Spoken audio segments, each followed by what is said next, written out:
gap. And it's really three gaps, and I'll get into all of them. But what I'm going to try to do is establish that there's a moving carbon price target required for a relatively safe climate future. Review carbon pricing progress around the world. It's spreading, prices are rising, and CBAMs are coming. Review the source of headwinds that have been delaying effective climate policy for decades, and some tactics to address that. Share CFD resources that CCL has shared with me over the last almost decade that are really, I think, effective ways to communicate energy policy or climate policy, which is not something we talk about usually. Well, some of us do now, but it's not common for the public to do. Share some ideas, inspiration, and make a call for policy-focused climate action, and share some of my heroes and inspire heroism. I think you're all heroes, actually. I think helping create the political will for a livable world is an expression of love. Marshall Saunders used to say, we're doing this for all of life, and that really resonated with me. This is my, oops. I clicked my phone, not for you. So this is my daughter and I, winter hiking, enjoying nature, sharing the world with her, and preserving what I love about nature and the natural world, and sharing it with her is an important part of our relationship. But there's a global opportunity here that we're letting slip by us. The growing U.S. carbon price gap is a competitive and global leadership headwind.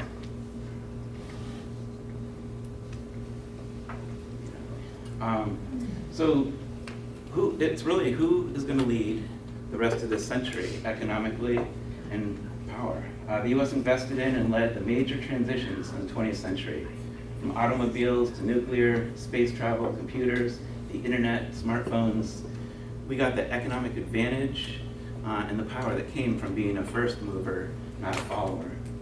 John, would you mind speaking up so people in the back can be sure to hear? Yes, sorry. Thank you. The clean energy transition is next. Those who use the most powerful and cost-effective measures will lead it and enjoy the first mover advantages for decades to come. So there's a lot of words here. This is online. You can get to this presentation with a link that I'll share afterwards. There's scientific consensus, we have a pollution problem. There's economic consensus that putting a price on that pollution is the most powerful, cost-effective way to reduce it. It is required to achieve our goals. This is not one of those nice-to-haves, it's a have-to-have. It's really the only have-to-have climate policy there is.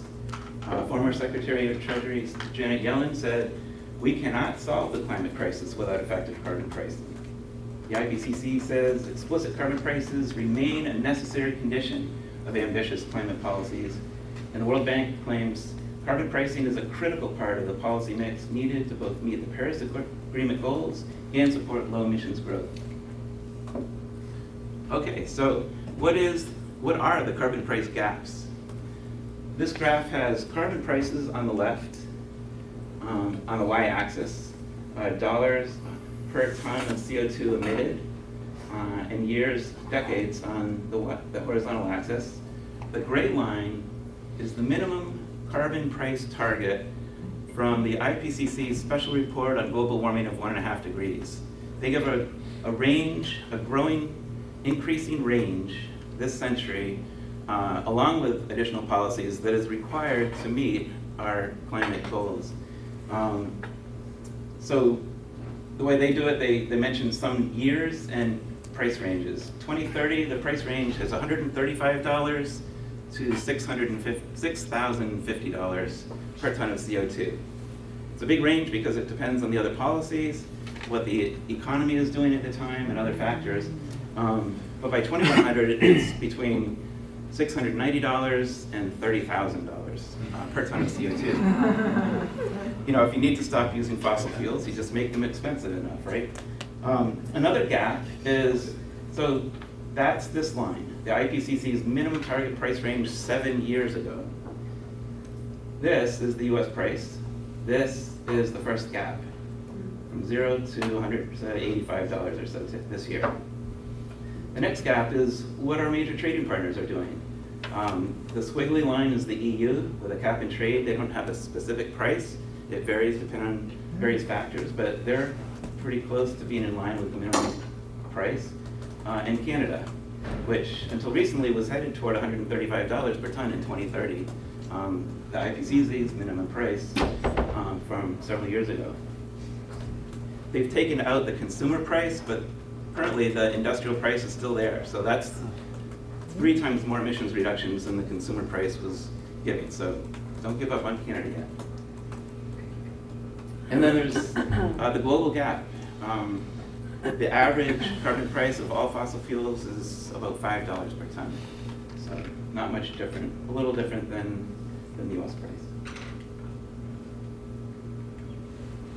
Okay, so En-ROADS is MIT and Climate Interactive's climate policy simulator. And this is the base case scenario showing under current policies that are in place around the world today, we're headed toward about a 3.3 degrees Celsius warmer future this century.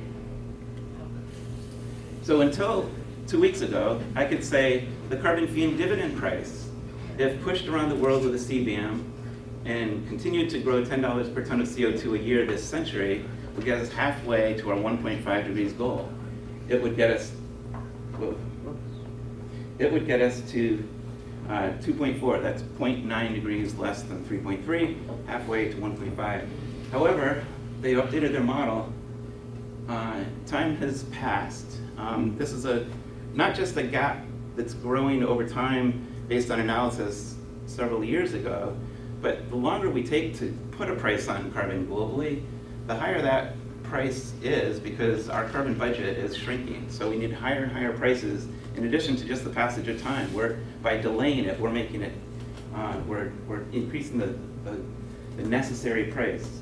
So now you have to start at $65 per ton and rise $15 a year around the globe for half of the solution to climate change.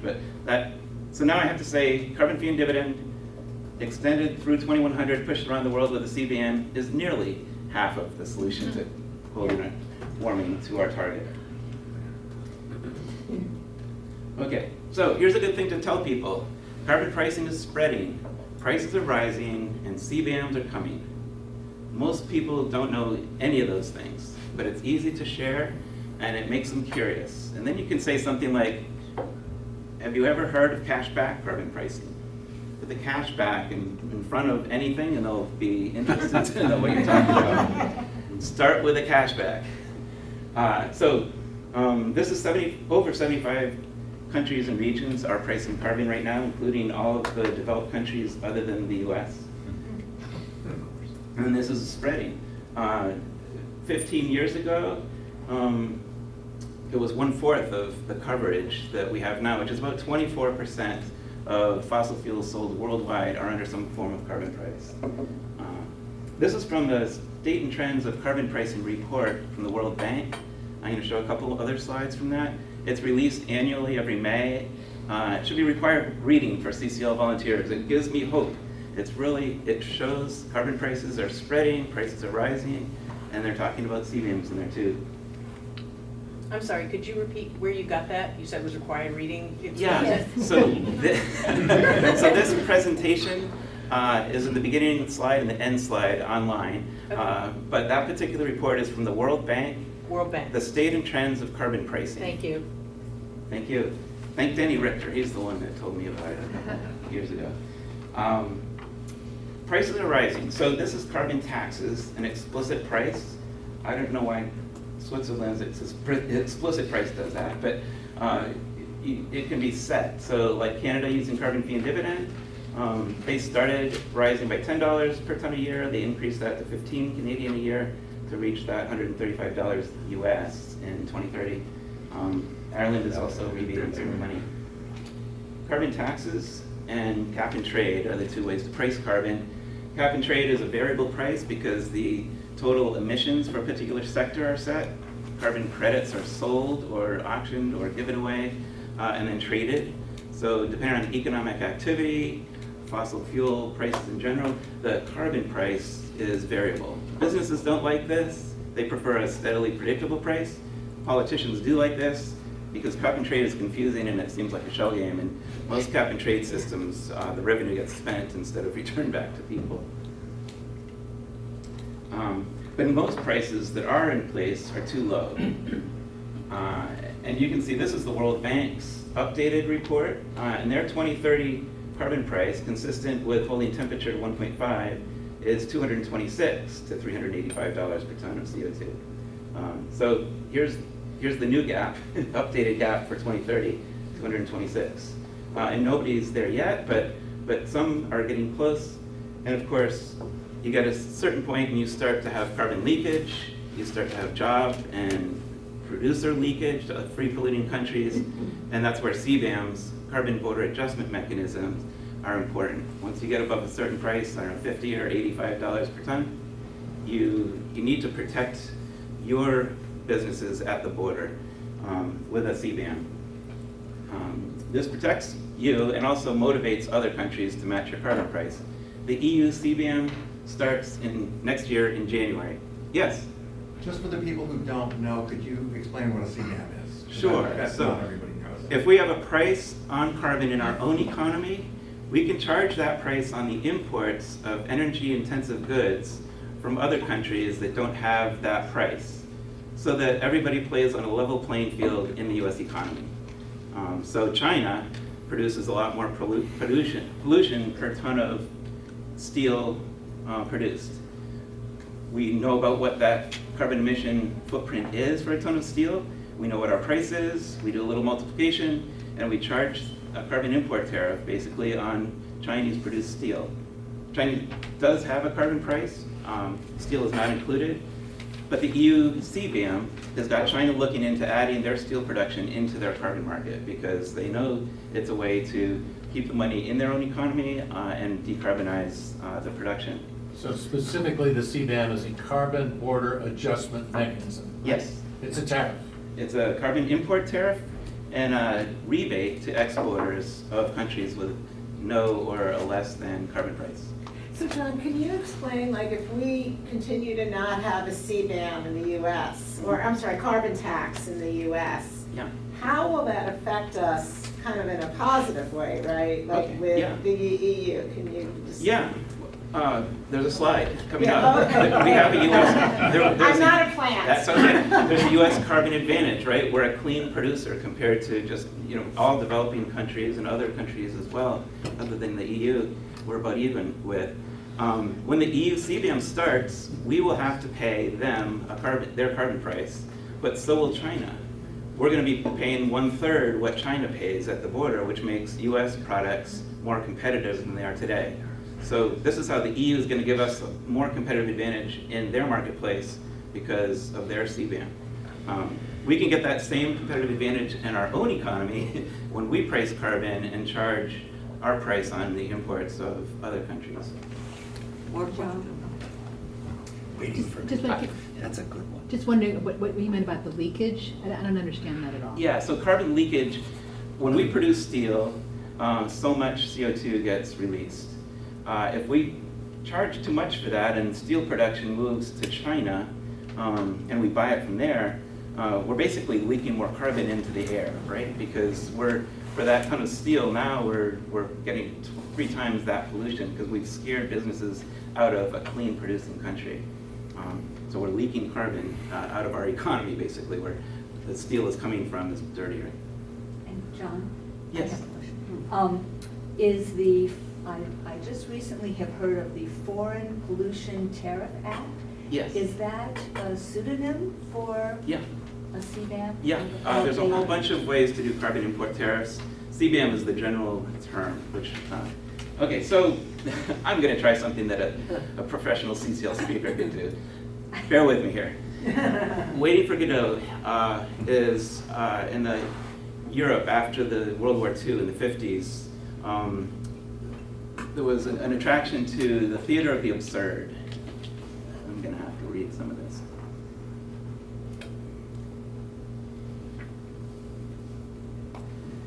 In Samuel Beckett's Waiting for Godot, two men wait for another man who never arrives. The play is an example of the 1950s theater of the absurd, which in Europe after World War II explored emotions at the time of the absurdity of existence, the purposelessness of life, and how suffering increases with the passage of time. So, is the rest of the world waiting for the US to price carbon a modern case of the theater of the absurd? No. Waiting for US carbon price is the opposite of waiting for Godot. Marshall Saunders sometimes shared a favorite quote from his Man and Superman by George Bernard Shaw that noted, "The true joy in life is to be used for a purpose recognized by yourself as a mighty one." This negates the first part of the absurdity, of the theater of absurdity. The second part is if we price carbon, things will stop getting worse. Suffering will stop increasing, right? So, no, we're not waiting for Godot. So, but is carbon pricing possible in the US? Because I've got 4 general topics for the rest of the talk. The first is because the industrial, ideological, and political headwinds are strong and have been strong for decades. And the US is now the only developed carbon country without a carbon price, and CBAMs are going to start ratcheting up the pressure from other US businesses for Congress to do something. Canada did it. Canada's not all that different than the US. A lot of our media leaks over into Canada, media leakage, I guess you could call it, and they did it. One of the key people in doing it, Catherine McKenna, said there were 2 things that made the difference: good policy, attention to policy details, and good messaging. The marketing and communications are key. And that's something to think about from Greta Thunberg, one of my climate heroes, who said, until you start focusing on what needs to be done rather than what is politically possible, there is no hope. And I think that is really true. So let's focus on what needs to be done. But let's find out what those headwinds are. So there's a bunch of resources. I'll just skip through. You can get links to all of these things in slides. The Powell Report 50 years ago was kind of the start of the monkey business. After Earth Day in 1970, the EPA was created, the Clean Air Act, the Clean Water Act, and some corporations didn't like that we were holding them accountable for their pollution. They've taken over the Supreme Court, they've taken over some of Congress, they've got the presidency right now. But this is a long strategy, and if you want to know the players and the motivations, Merchants of Doubt is a really good resource. Inside Climate News was investigative reporting over 10 years ago that exposed Exxon accepting the science and yet manufacturing doubt in the public's mind. Robert Brule did a study after Citizens United where the flow of money from fossil fuel industry to front groups got the same amounts kept flowing to those front groups, but now they go through dark money sources like Donors Trust and others, so it's less easy to track, but the same money that was coming from the fossil fuel industry is still going to those. Popular media has covered this stuff. The Power of Oil is a great series from Frontline. And if you're not subscribing to Senator Whitehouse's YouTube channel, do it. He is brilliant. He has 2 Senate floor talk series, Time to Wake Up, which he's done 300 of almost now, 15, 20-minute talks about the fossil fuel industry, the climate problem, policies to address it, the economic problem of not, and the scheme, the corporate scheme to capture the Supreme Court and everything else. There's also a great podcast, Outrage and Optimism. Episode number 200, I think, is one of my favorites. An hour into it, they conclude, we really just need to price carbon. And Al Gore really got steamed up, and he is now calling out the fossil fuel industry. He tried to work with them for decades, assuming there was a good actor there. There's not. Well, there's both, a good actor and a bad actor. Okay, let's see if the sound is gonna work, otherwise I'll just tell you. Did we join some of these shadow groups to work against some of the early efforts? Yes, that's true. Did we aggressively fight against some of the science? Yes. You know, we were looking out for our investments. We were looking out for our shareholders. In this context, a shadow group is when you or someone you know sets up a separate group that you then fund to promote fake or misleading scientific conclusions that support your preferred conclusion. Shadow groups are basically how people catfished each other before Facebook. And Keith McCoy just admitted that Exxon used shadow groups to trick people into thinking climate change was fake so they could keep making their insane profits. So that Keith guy was the top Exxon lobbyist. He got caught in a sting operation. Greenpeace posed as a Saudi, plant that was trying to lure him away from Exxon to Saudi Arabia, offering more money. This guy is a creep, right? And they recorded the supposed interview that's trying to explain how he helped Exxon and what Exxon's strategy was, and then they put it out on the internet. So this is no secret. Oh, so are we fighting climate change, or are we fighting a really bad polluting industry?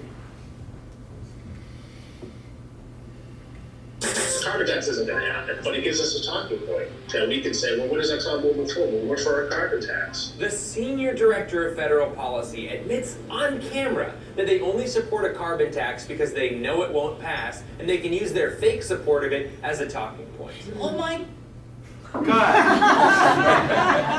When I saw this, I was like, yes, we got him. A lot of the climate groups this confirmed that a carbon tax isn't going to happen in their mind. Like, what? You're just going to accept being tricked? And like, how do they know a carbon tax isn't going to happen? Because they pay to make it not happen. This angers me. It inspires me to like stand up for myself. I think. How do they know a carbon tax isn't going to happen? So, is it a call to give up, or is it a call to action? We need to share with people how we've been tricked for decades at great loss and expense. So, the fossil fuel industry is a two-faced game. They have a good actor face and a bad actor face. The good actor face, you can go to the websites of the majors, oil and gas, and they accept the scientific consensus that global warming from fossil fuels is a problem. More than half of them say we support carbon pricing. You can go to bit.ly/two-faced-game. I've documented the good face with links to published research, investigative reporting, books, videos, Senator Whitehouse videos, and the bad actor face, where they fund front groups, public relations, media, and politics to promote myths, half-truths, and lies to undo the political will to enable Congress to pass the legislation we need for our safety. So who are these front groups? They're funded by a collection of billionaires collectively known as the Koch network. A bunch of billionaire families who don't have our best interests in mind, and they've got billions of dollars to manipulate policies. American Legislative Exchange Council, or ALEC, is a bill mill for states. So they invite state representatives to go to their conferences, they pay for them to travel, food, lodging, and then they send them back with bad bills for the people, but with talking points and known as a conservative think tank, a convincing argument that this thin veneer of conservative values with a rotten core of keep the pollution free appeals because they don't talk about the pollution part of it. Yes? So so what you're telling me here, it explains why folks on the right have been given this information and why they would be opposed to carbon fees, but it doesn't really explain why there's been so much resistance on the political left to carbon fees. That's the big question. So why wouldn't they do things on the left like they do things on the right, but in a different way? This is Russia, Saudi Arabia, billionaires. They've been working on marketing and strategy for decades. So that's in a coming slide, one of the things is, some of the protests that turn people off of climate activism, it's quite possible that some of the bad things that happen are actually planted to make things look bad, to further the division and make both sides seem extreme. So, front groups are active at the state and national level. I told you about ALEC. I investigated one New Hampshire state representative who's been to 16 Koch Network front group conferences in the last 6 years. Fully reimbursed. Over $24,000 of reimbursement filings with the Secretary of State. I testified to the committee telling them, you are being tricked. I want you to bring in our state climate scientists because these front groups are fossil fuel funded, are lying to you, and my microphone got muted. So this is not an easy battle, but I don't feel bad at all. That's on YouTube now. I can share that with people. So put yourself out there. It's worth it, right? We care. This is why it hasn't happened. How would we find that on YouTube? What would we look for? Oh, I can share the link with you. It's the New Hampshire, I've got the link in one of my files. I'll put it in this slide if I remember, or email me and I will. Or do we just It's look you up, New Hampshire, Yeah, could we find Gage? The state records the public hearings and the executive sessions of all committees. So it was I can't remember the date, I know it was the Science, Technology, and Energy Committee of New Hampshire. So you could watch all of the 6 or 8 hour long videos until you find that 1 minute, but I can share you the link. It's on YouTube. Thank you. And it's not just Congress, I said before, it's the Supreme Court, same people, same billionaires, same game, manipulating things for their extended profits at a loss to all of us. And President Trump's $1 billion campaign offer to big oil executives, help me with my campaign and you get whatever you want. So they've got all 3 branches. Desmog.com is a wonderful resource. If you find a group that has sponsored something and you're curious about where their money came from, they're desmogging the money paths. And this page is interesting. It found that foundations linked to the Koch family gave at least $9.6 billion to 15 Project 2025 groups since 2020. 4 of the lesser-known families, Bradley, Scaife, Seed, and Ullane, gave even more, and all 6 families' fortunes helped fund Project 2025 groups that have denied the science of man-made climate change. Wait, what do you mean by groups? I didn't know there were groups. Yeah, so these are the billionaire families. These are some of the fund groups. There's 100 of them or so. ALEC, Heartland Institute, Cato Institute. You could go on for a while listing them all. But that's interactive. You can go there and click on the circles and learn about the different groups. And just to clarify, those groups do what? They just propagandize They take all money. the concepts? They take money from the billionaires, and they use it for the delay tactics. Super PAC donations, marketing campaigns against good politicians that want to do something about their pollution. Right. They manipulate the public in many ways. It's infiltrated through our society. The money flow is really mainly from family foundations to a dark money hiding thing like Donors Trust to one of these shadowy front groups, also known as conservative think tanks. They call themselves a think tank, but they don't collect information and then give a analysis truth based on all the evidence. They have a predetermined conclusion and they cherry pick and create lies, myths, half-truths. So this picture is Harlan Crow manipulating Justice Thomas in the Adirondacks, hundreds of thousands or maybe millions of dollars worth of gifts to members of the Supreme Court, not even made public. How do you get that picture? There's a link to all of these things in the notes for the slides. Yeah, look at that. ProPublica published an article, and this picture was part of the monstrosity. It's a great expose on Judge Thomas's dealings with the billionaires, and not even declaring it in his reimbursement filings, which is illegal. Okay, so it's not just John Gage, it's CCL that is giving us tools to defend against these dark arts. Dana Nuccitelli. 10 years ago, when I was trying to fight climate change by myself on my phone before I found CCL, I found Dana. I stumbled across Skeptical Science, and who's this Dana guy? He's all over this place. This is really interesting information.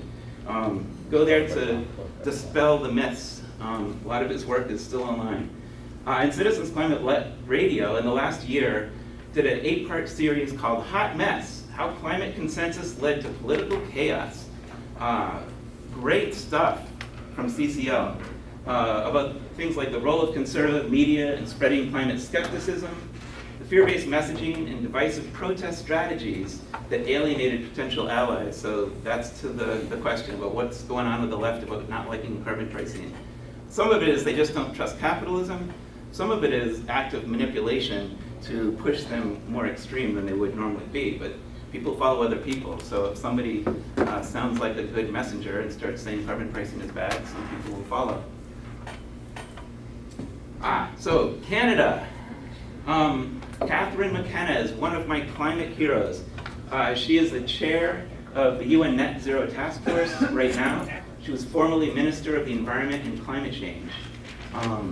She's the one that told me implementation details and messaging are critical in a great Bloomberg podcast. Her way of describing carbon fee and dividend is, we're making it no longer free to pollute, and you're getting more money back. If you start off looking at polling, the polling is terrible. If you say, do you want a carbon tax? Terrible, terrible, terrible. What about carbon pricing? A little bit better. What about putting a price on pollution? Better. No longer free to pollute. Best. That's her in the podcast. And our second part is, and you're getting more money back. And that does make it even more popular, which CCL, Jonathan Marshall and others have provided a little information about the carbon back increases support for it from 60 to 65% to another 10 or 15% more support for the policy. So make sure you start off with the cash back. But Canada just undid the carbon price. So we have some lessons, and in her latest podcast, she shares them in an Outrage and Optimism podcast. Basically, don't hide the rebate. They stopped marketing it after it went into place. And then the rebate started as an annual tax form line, which nobody knew was their carbon rebate. So it was an annual thing a whole year after the tax increase. And it finally became a quarterly rebate, but the banks didn't call it anything that made sense to people. So you gotta, why did these things happen? Well, there's fossil fuel money influence and making things not work in government, right? So we have to anticipate industry mischief. Some of the other things they did was on the gasoline pumps. One of the provinces required putting the price increase from the carbon fee on every pump. This is how much more you're spending because of the carbon fee. There was nothing about, but 80% of families are coming out ahead financially. They just showed the price. Heating oil, they ended up having to back out the heating oil price because of the pressure. The fossil fuel industry was blaming the higher heating oil costs on the carbon fee. And yet the fossil fuel industry made the biggest profits of any industry ever while that was happening. If you stop messaging it, even after it's done, you cede control of the narrative. And that's the only reason Canada does not have a consumer price anymore. Voters heard, axe the tax, not it's no longer free to pollute, and you're getting more money back. They need to keep hearing it, especially as the price rises. The importance of political will does not stop for this policy after legislation. One of the interesting notes, a question on one of the CCL forums was, is it too late now for carbon fee and dividend? We need to, government needs to take control. It's too late for this market-based stuff. Jonathan Marshall, an economist with CCL, responded, carbon pricing will always be the most potent measure for curbing greenhouse gas emissions. Dividends make carbon pricing fairer and politically more popular. It is not too late. Dana Nuccitelli said, there is no too late because a carbon price will always be effective at reducing climate pollution and every fraction of avoided global warming matters. Remember that action is the antidote to despair. Every fraction of avoided warming matters, and it's never too late to improve our future world. And that's Dana there. I don't know if you can see it from back there, wearing glasses. He doesn't have glasses. He does when he's like, when he's getting really serious, like, okay, now this is what I really want you to know. And George Dunart's shared a quote from Marshall Saunders. Consistency is my favorite virtue. So many people will go for a little while and get excited for a year or two, but it is really consistency that gets things done. We have superpowers. This organization is wonderful. We listen to experts. We have fun. Pictures. We use pictures and graphics. Our laser talk about carbon fee and dividend and CCL's 2-minute intro video are spectacular. We know equity is important, and we understand the importance of political will. We create political will by sharing actions, suggesting next steps, and following up with people to inspire and get them feeling like they are doing something. The next couple slides are examples of all that. Gregory Mankiw is one of the experts. He wrote the book for Economics 101, taught in public schools. He's the chairman of the Council of Economic Advisors for President George Bush. He's a conservative economist, and he says, the closest thing I know to a panacea in the climate change debate is putting a price on carbon and rebating the revenue back to citizens. So there's a 2-minute carbon pricing explained with chicken video. Watch it, it's hilarious, share it. It's a 4-minute video, just cut it off after 2 minutes. It goes into cap and trade, which doesn't matter. The first part is why you put a price on pollution, explained with chickens. Okay. We do, I know, okay, if we have time, I'll play it. Remember that video. Go to this spreadsheet, you know, slideshow. You can watch that video anytime you want. Graphics, pictures. This is a simple policy when you put it in pictures. A carbon fee at the source, a dividend to households, a CBAM. CCL came out with a wonderful intro video, 2 minutes long. It talks about the problem. I'm not going to show it. It talks about our carbon fee and dividend solution. It talks about creating political will, and it inspires people to join CCL, to talk with Congress, and get them to do it. We'll play it at the end if we have time. Okay. It's wonderful. I highly recommend it. There's too much material to talk about carbon fee and dividend for an hour. I'm sorry. Household impact study. CCL commissioned a study on the first year microeconomic impacts of a carbon fee and dividend. The bill, actually, the Energy Innovation and Carbon Dividend Act, that was in Congress 4 sessions, introduced as a bipartisan bicameral bill. It got up to 96 co-sponsors. Keep talking about it. We just need more political will to get them to do that. This found 2/3 of all families come out ahead financially, especially with a highly progressive impact. The low-income households, households with the smallest consumption, average $273 additional costs from the trickle-down effects of the carbon fee, but received $514 on average the first year. That's money in the bank that they would love to have. And that's at $15 or? That's at $15 per ton. Yes, so that gap grows. That's a good gap. And then America's Carbon Advantage. This is a report from CLC. They just updated it a couple weeks ago. They came out with a 2025 version. The numbers are even better. Economy-wide, for China is now, they say, 3.6 times more carbon intensive than the US. So carbon fees paid at the border by China into the EU will be about 3.6 times more than carbon fees paid by the US into the EU marketplace. Russia is over 5. Anyway, people that care about US economy, business, competitive advantage, point them here. And of course, the Economist Statement, and I have copies of this if anybody hasn't seen it. We should all memorize it and be able to like just rattle off the 5 points. It's a beautiful statement, the largest public statement of economists in history, saying carbon fee and dividend is the most powerful, cost-effective, and equitable policy. You guys should do it. And here is, so give it a try. Here he's saying we need to create the political will for it. So is it possible to ever pass a carbon tax now, given the current political situation? I mean, half the people in office still don't believe in climate change. Yes, we can. During the campaign, President Obama didn't want to say the word carbon tax because it pulled terribly. If we want to change president's view of carbon taxes, we need to change the public's view of carbon taxes. Think of gay marriage. Remember Barack Obama ran against gay marriage? I am not a supporter of gay marriage. When did he switch? Well, the polls started switching. I think same-sex couples should be able to get married. Politicians, whether we call them our elected leaders or really our elected followers, they do what the people want them to do. We need to preach to the American people. Once the American people are convinced, the politicians will fall in line very quickly. This is a snippet from a wonderful movie, Before the Flood, with Leonardo DiCaprio. It's a fantastic movie, but doesn't that last quote remind you of something CCL says? Congress doesn't create political will, they respond to it.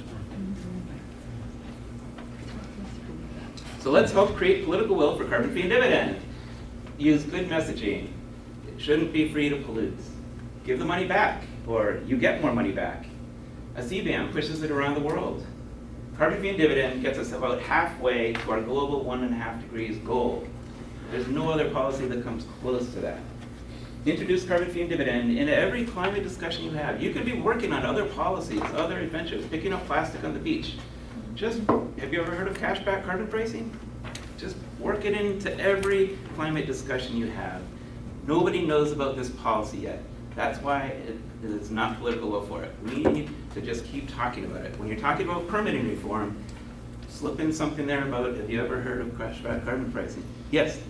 Donald Trump seems to understand the messaging very well. Yeah. Unfortunately, he lies. Yes.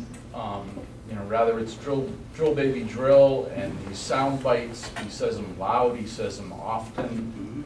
How can we do that by telling the truth in a small bite and get it memorable?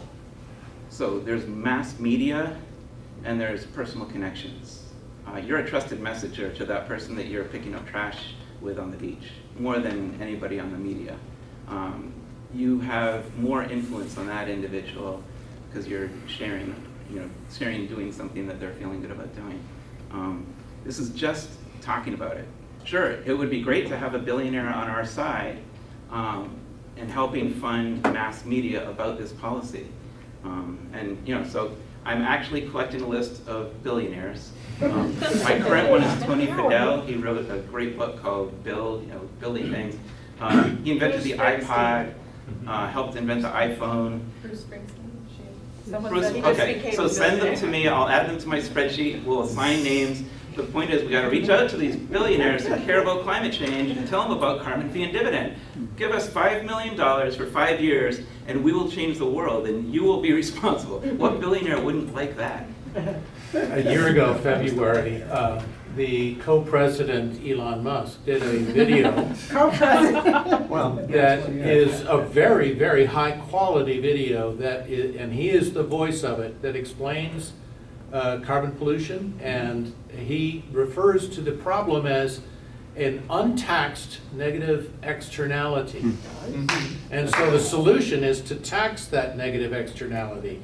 And it's there in an 8-9 minute video that he did last year. He tweeted it in February. Yes. I think he made the video a little while earlier than that, but he retweeted it out in February, whenever it was. And it's on X. Brilliant. It's on X today. Don't share it with your your progressive friends that just traded in their Tesla. But there's half the population thinks what's going on is great. They should hear this from their messenger that they trust. Do you think that there's a way we can get Agent Orange, who loves tariffs, to begin to like the carbon-based CBAM? No, we can't get him anything but impeached. So I've heard that like messaging through messaging wisdom is that fear is a strong motivator, and I think that Trump and allies are capitalizing on fear, but almost equal, and maybe even equal, I can't remember for sure, is an inspiration message. So if you can figure out how to like make this inspirational. It's half the solution to global warming, and you get more money back. Why wouldn't you want this? You must be a fossil fuel producer because it's good for everybody else. It holds China accountable, makes U.S. businesses more competitive, puts more money in your bank account. There's no reason not to do this except that it will decrease the profits of the fossil fuel billionaires. Yeah, so I have a comment and a question. The comment is, I'm a doctor, so I think saying pollution in there, cash back, carbon pollution pricing Yeah. matters to everyone, so I was gonna suggest that to folks. The other is getting back to our Vice President Musk. No, he's Right, co-president. Co-President Musk. Where do you think he stands? I don't want to get into Yeah, no, this. because he could be Where does Musk potentially a stand? powerful ally. Whatever gets him to his $1 trillion target, I think. Talk about carbon fee and dividend in all of your climate discussions. No matter what climate thing you're doing, include sharing this with friends and what they can do to take action. Like write Congress through this beautiful link that CCL created, cclusa.org/write-congress. I've been collecting some resources. I've got copies of them here, but you can get them all to print yourself in PDF form at CFD Resources, bit.ly/CFD Resources. The Economist Statement in PDF form, CCL's original Carbon Fee and Dividend laser talk that I simulated what they gave me 9 years ago in my climate advocacy training in Washington. I went to one with Brett Cease and Ellie Sparks, and it changed my life. There's other resources there as well. Share them, use them. This is great stuff, a one-page laser talk that has Danny Richter's words that explains carbon fee and dividend. It's a very powerful, you can learn how to explain it in 30 seconds to somebody. I went from 30 minutes to 30 seconds thanks to that one sheet. So keep learning from the experts. Even if CCL is not sending national updates about carbon fee and dividend all the time, it's there if you look for it. James Hansen, a long time ago, said, he wrote, actually not a long time ago, this was 2019, submitted to Congress, why fee and dividend will reduce emissions faster than other carbon pricing policy options. These people have been talking about this for decades. They know how to communicate it. Jonathan Marshall writes wonderful stuff, and he's compiled, let's see, is that one?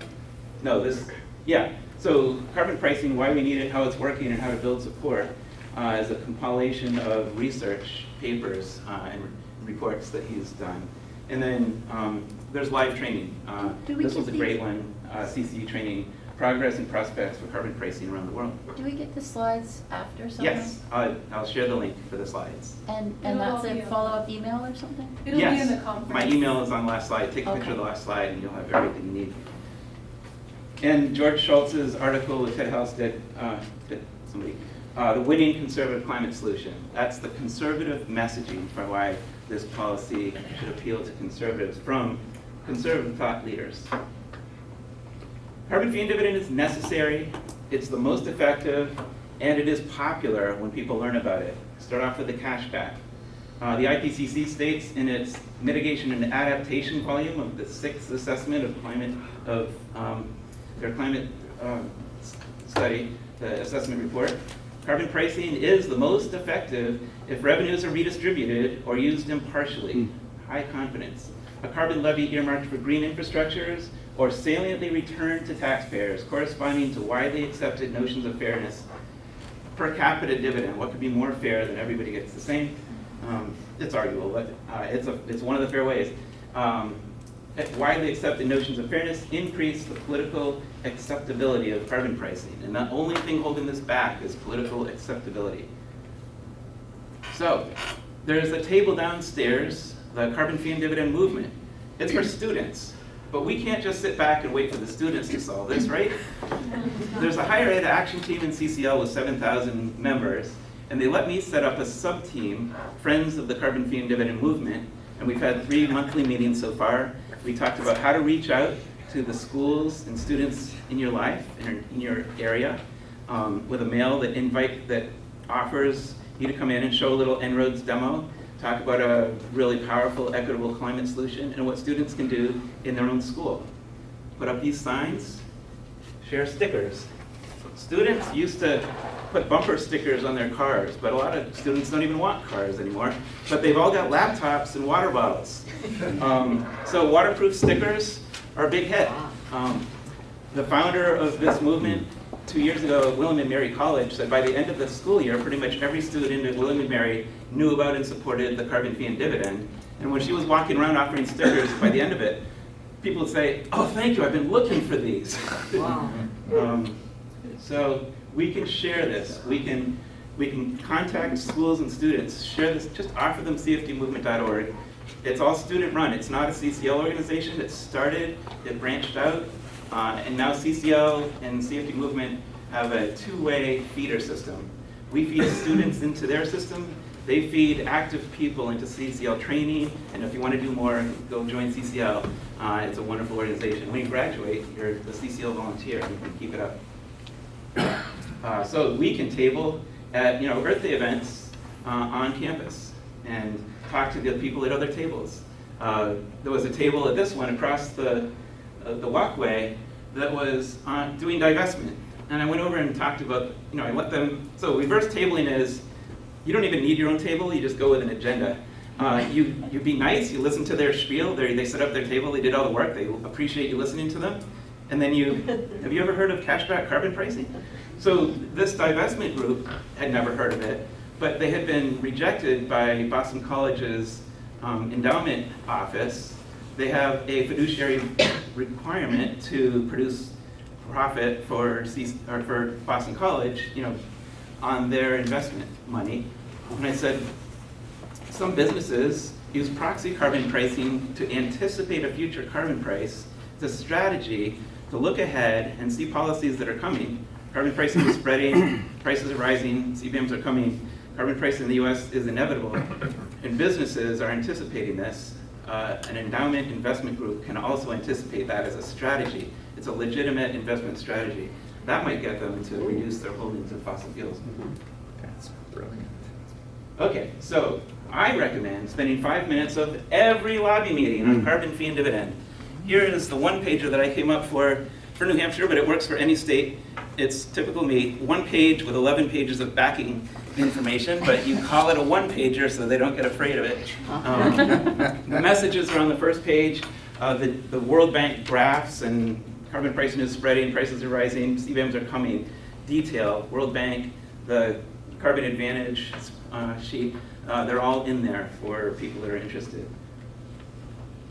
Use the 5 levers of creating political will for carbon fee and dividend. All these other top-level policy priorities CCL is doing, they're excellent avenues to have discussions about carbon fee and dividend while you're doing those short-term important things.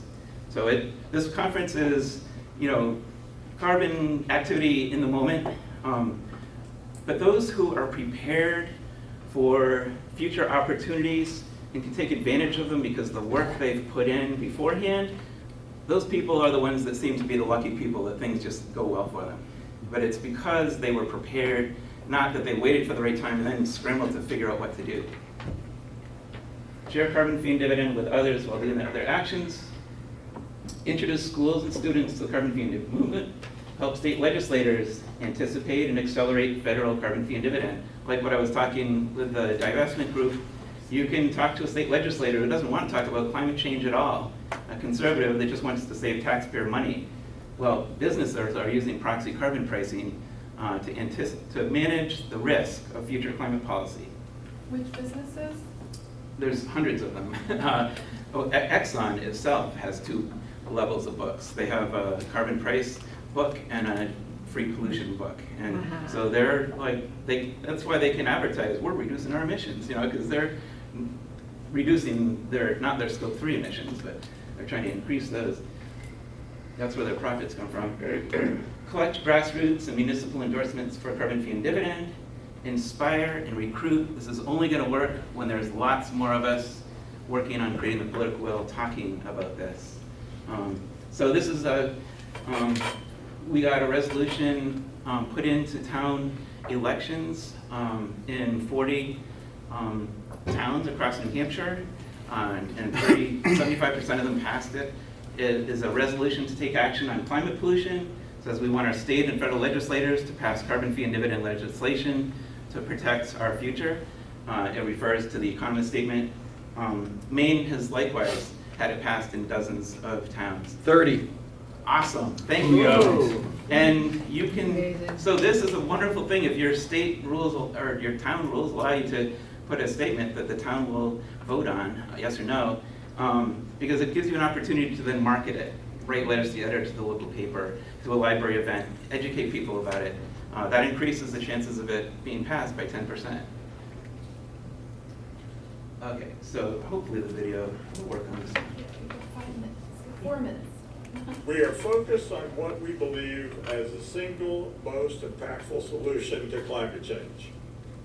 A national carbon fee and dividend. We know that it will not solve the problem entirely, and appreciate the work that our friends and other groups are doing. So that we can be effective, we do not let ourselves get distracted by work that does not support our core purpose. After we accomplish our goal, we will tackle the next most impactful solution. Okay. I'd like 10 speakers on this one. This was in the Southern California Regional Conference several years ago, before we lost Marshall Saunders, the founder of Citizens Climate Lobby.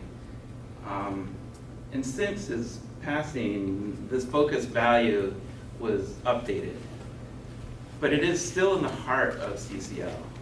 And we can still drive forward with this in our hearts and take action on that. Because these other things we're working on are important, but they're complementary, not the solution or half the solution. And we need political will for half the solution, which will make the other half, like all the other things we're doing, much easier to do. When it's no longer free to pollute, a lot of other things become easier because investors, businesses, and consumers all want to reduce their pollution because it's costing them. So we'll have a lot more allies on those other things when we do this. Some updates we could do: increase the price, don't rebate the exporters of fossil fuels. That raises more revenue than is collected and rebated back to households. It turns out it's an incredible amount of money. We can do lots of things to increase the viability and durability of the policy if we spend the money instead of letting the fossil fuel industry profit from it. And really, we need to revoke the permission of the fossil fuel industry to advertise or participate in politics. They have proven an irresponsible party. And the chief of the UN is actually saying we need to do this globally. This isn't pie in the sky. We did it with big tobacco for exactly the same reasons. They were caught lying in a way that was harming people and benefiting their profits, and we took their right to advertise away. There's precedent. So, Can we see the chickens? Oh. well, I'll give you your choice. You want to hear one more really good Marshall Saunders or see the chickens? Chickens. Okay, Marshall says, you are the heroes. Love citizens.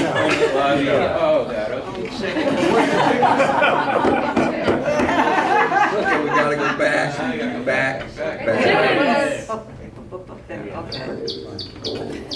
This is Sally. She's like most chickens her age.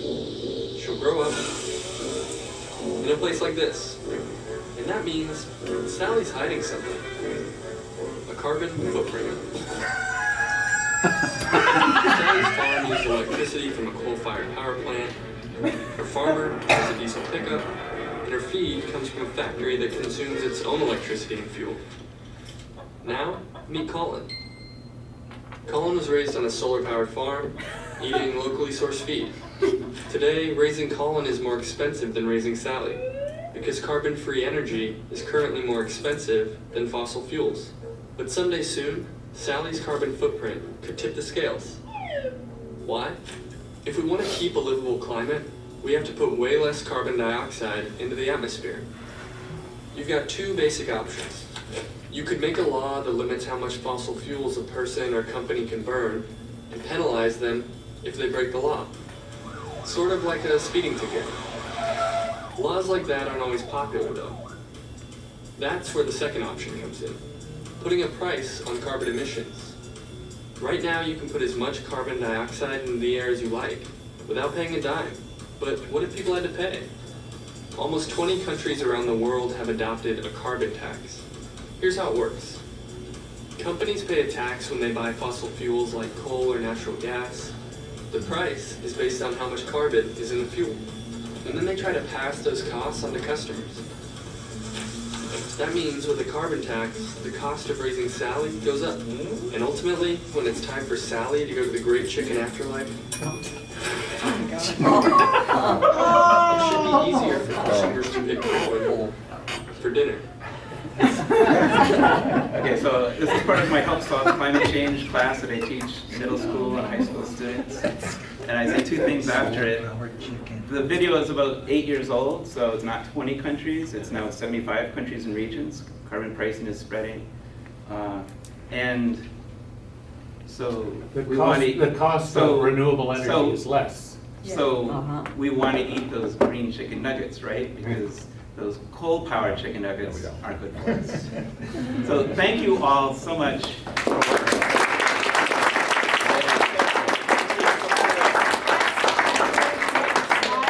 Oh yeah, and yeah, I will put the so the link to this spreadsheet slideshow is slideshow in my email address.